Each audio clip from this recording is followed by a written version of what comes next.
Luna Maya unfollow akun Instagram Ayu Ting Ting karena dianggap tak memiliki etika bisnis. Ayu Ting Ting pun angkat bicara terkait kabar meradangnya Luna Maya.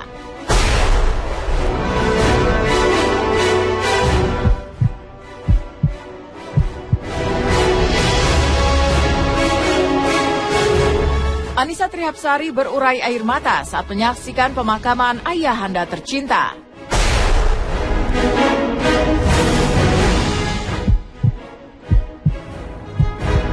Sikap saya mengunfollow itu adalah sudah jelas bahwa saya tahu, oh ternyata orangnya seperti ini. Oke. Oh saya juga di-unfollow, saya juga nomornya di-block gitu. Jadi buat saya sih, ya selesaikan aja secara baik-baik.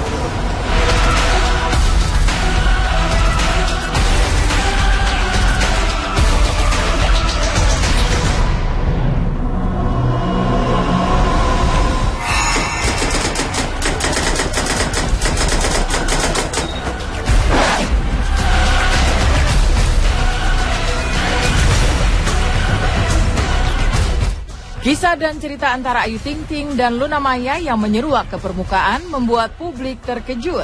Hal ini bermula dari sebuah kontrak kerjasama dalam bisnis pakaian jadi antara Luna Maya dan Ayu Ting Ting. Tak disangka dua artis muda ini berselisih paham. Justru ketika kontrak sepanjang 6 bulan itu akan segera berakhir. Luna Maya dikabarkan melakukan aksi unfollow akun Instagram kepada Ayu Ting Ting karena dianggap tak memiliki etika berbisnis.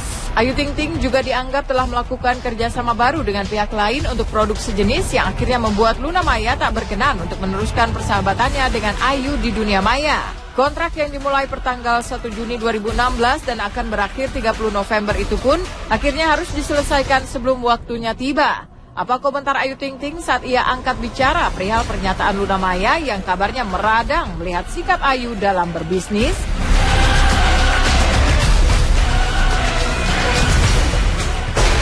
Jadi mungkin dia tidak paham, mungkin sekeliling dia juga tidak memberitahukan bagaimana seharusnya kalau bekerja sama gitu. Jadi gini, saya kontrak itu mulai perjanjiannya ya, itu tanggal 30 Juni. Saya mulai jualan itu Agustus ke November itu baru 3 bulan. Jadi yang saya pikirkan adalah proses jualan ini akan terjadi 6 bulan. Karena saya baru launching Agustus. Artinya saya perkirakan membuat produksi sebanyak untuk 6 bulan. Kalau dalam waktu 3 bulan, artinya ada sisa produksi yang harusnya 3 bulan ke depan ini.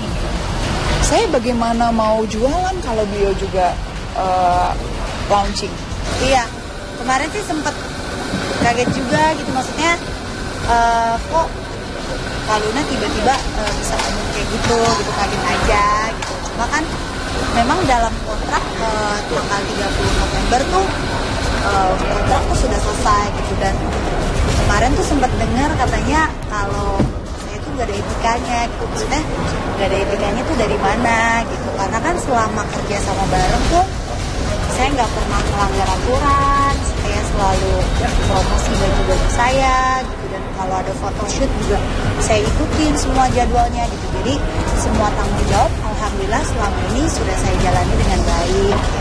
Kalau beliau merasa tidak ada masalah, artinya tidak ada masalah gitu.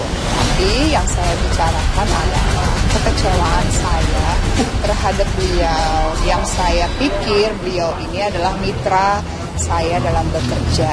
Kalau mitra, kalau dia bilang, saya baru dengar tadi, nyampe di sini saya baru mendengar yang bersangkutan beliau ini preskon bahwa bilang modal sendiri. Kalau berbicara soal modal sendiri, artinya beliau ini ingin menjadi pengusaha, artinya ingin menjadi seorang pedagang juga sama kayak saya. Saya adalah pedagang kecil, saya bukan siapa-siapa. Kalau beliau mengerti, artinya beliau paham betul bahwa yang namanya berdagang itu ada etika dalam bekerja. Ngerti nggak? Gitu. Jadi kalau ada etika, harusnya bisa datang sebelum saya tahu dari orang lain. Karena ya namanya kalau orang pacaran aja mau putus ketemu dulu kok. Orang mau pisah dalam rumah tangga aja ada prosesnya kok. Jadi aku pikir semua ada prosesnya. Jadi saya cuma kecewa kok saya nggak tahu apa-apa, taunya dari orang lain. Dia bilang saya sudah menandatangani kerjasama dengan pihak lain. Itu sama sekali tidak benar. Ini saya usaha-usaha sendiri, modal-modal saya sendiri, saya yang nabung dari dulu sampai sekarang, alhamdulillah hasilnya ada gitu. Saya kan sering jadi brand-brand ambasador barang-barang gitu, dan saya tuh ngerasa kenapa nggak saya bikin usaha sendiri ya gitu, dari hasil jerih payah saya sendiri gitu. Emang salah kalau saya pengen usaha sendiri, itu juga pakai nama saya, pakai uang saya, pakai usaha saya sendiri gitu, dan dibantu sama teman-teman saya yang lain gitu. Jadi buat saya pengen coba gitu, dan itu pun setelah nanti kontrak selesai, insya Allah di bulan Desember saya bakal ngadain soft launching. Ini baru soft launching loh, maksudnya bukan yang benar-benar grand launching saya ngeluarin produk juga. Ini baru soft, persiapan juga belum ada apa-apa gitu. Jadi buat saya apa yang diutarakan sama Kak Luna sih, saya kaget aja gitu.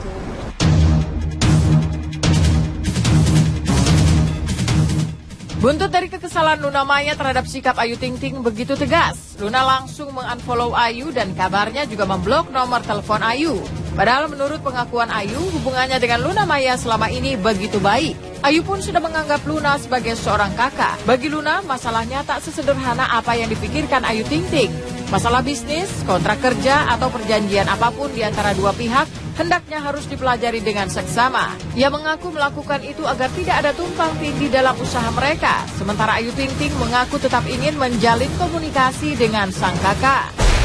Saya seakan-akan tuh membuat masalah yang mengada-ngada gitu. Saya nggak bikin masalah, makanya saya nggak marah, saya nggak apa, dan tidak perlu dibesar-besarkan. Sikap saya mengunfollow itu adalah sudah jelas bahwa saya tahu, oh ternyata orangnya seperti ini. Oke, nggak apa-apa, saya hapus di Instagram saya. Itu karena kenapa? Saya mau promosi apa lagi tuh? Biarin, ya terserah orang mau unfollow saya, orang mau follow saya. Yang penting saya masih sehat, yang penting saya masih banyak rezekinya gitu. Masih banyak orang-orang yang sayang sama saya. Cuma gara-gara masalah sosial media, unfollow sama follow buat saya nggak penting, nggak mempengaruhi hidup saya, tidak mempengaruhi rezeki saya juga. Jadi nyantai aja, kalau misalnya ada yang mau unfollow saya ya monggo, kalau ada yang mau follow saya terima kasih itu aja. Yang penting silaturahminya tetap baik.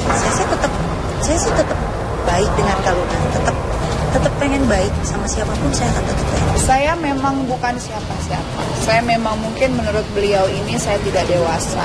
Saya kayak anak-anak, saya nggak tahu diri, saya yang nggak apa-apa. Saya memang begitu.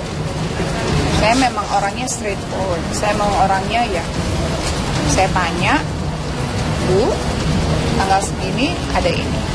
Dan jawaban saya menurut dia tuh sangat tidak profesional dan sangat tidak menyenangkan untuk didengar.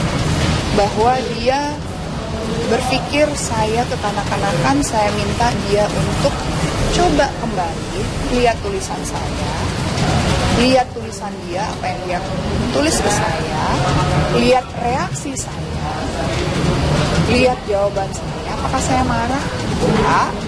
Saya mencaci maki dia? Tidak. Urusan unfollow saya banyak kok, unfollow dan unfollow orang nggak pernah. Jadi saya begini, saya putuskan untuk menghapus foto dia supaya dagangannya dia ke depannya lebih lancar, supaya masyarakat juga tahu, artinya supaya tidak ada ketimpangan dalam produk. Kita kan udah temenan, dia udah kayak kakak saya udah kayak adiknya dia gitu. Alangkah baiknya kalau kita omongin secara pertemanan gitu lebih baik, nggak perlu pakai ngomong ke media, jadi orang berpikiran yang aneh-aneh gitu. Toh saya juga di unfollow, saya juga nomornya di blok gitu. Jadi buat saya sih ya selesaikan aja secara baik-baik.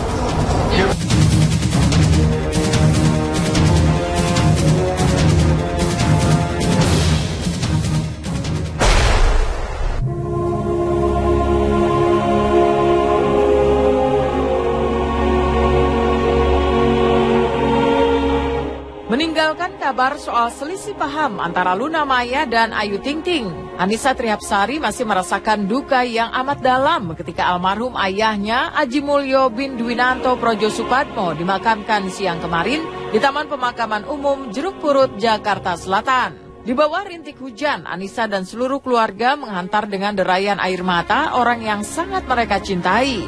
Seluruh doa disertai taburan bunga penuh cinta mengiringi prosesi pemakaman almarhum Aji Mulyo yang dimakamkan pada liang yang sama dengan sang kakak. Kenangan pada sosok seorang ayah yang lembut, baik hati dan tak pernah marah, tak pernah bisa hilang dari ingatan Annisa. Apalagi di detik-detik terakhir hidupnya, almarhum sempat menginap di rumah Annisa selama 5 hari, sampai akhirnya dirawat di rumah sakit dan meninggal dunia pada hari Kamis, 17 November 2016.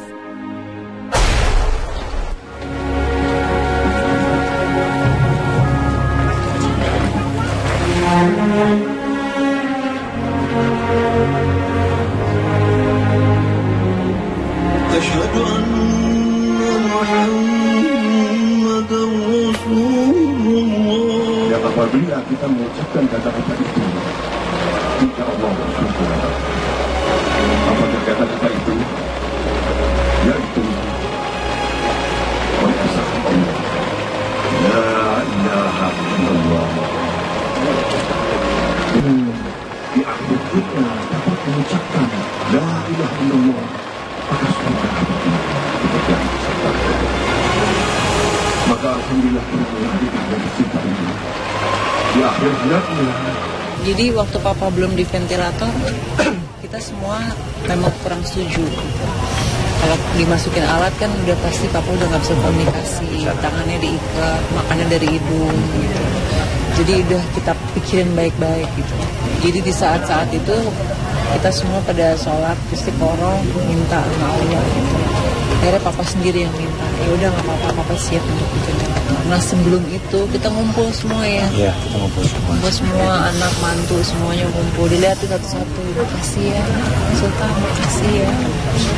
Semuanya makasih ya. Sempat bercanda juga ya. Iya, kita kayak mau kemana aja sih? Mau kemana aja sih? Mau ngapain sih nih? Ngapain sih nih?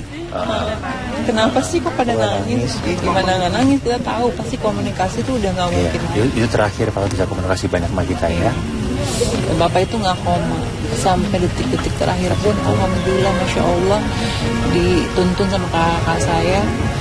Bapak bisa mengucapkan 2 kalimat syahadat, insya Allah benar-benar itu benar-benar dilafazkan.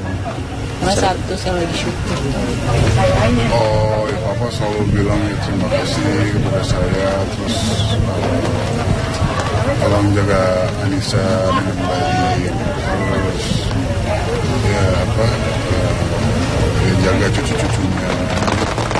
Itu aja sih, lebih sering ke sana sih. Nggak ada hal yang suatu nggak ada, lebih yang menjagain istri dan